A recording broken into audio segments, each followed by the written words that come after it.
కొండ నాలుకకు మందేస్తే ఉన్న నాలుక ఊడిన చందంగా ఉంది మనబస్తీ మనబడి కింద ఎంపికైన కొన్ని పాఠశాలల పరిస్థితి.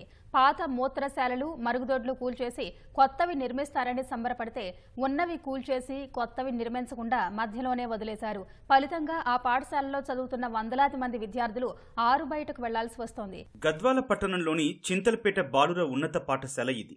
పేరుకు బాలుర పాఠశాల అయినా కో ఎడ్యుకేషన్ నడుస్తోంది. సుమారు 1350 మంది విద్యార్థులు ఇక్కడ చదువుతున్నారు. సగానికి పైగా బాలురుంటారు. ఈ బడి గతేడాది మనబస్తీ మనబడి కింద ఎంపికైంది.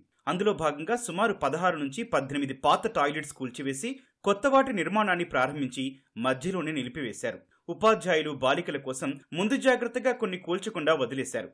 అవే ఇప్పుడు వారికి దిక్కయ్యాయి. ఉన్న 3-4 టాయిలెట్స్ బాలికలు వాడుకుంటుండగా ఒకటి ఉపాధ్యాయులు వాడుకుంటున్నారు. వాటిని శుభ్రపరిచే బాధ్యత మున్సిపల్ లేదా పంచాయతీ పారిశుధ్య కార్మికులకు అప్పగించినా వారు పట్టించుకోవడం లేదు.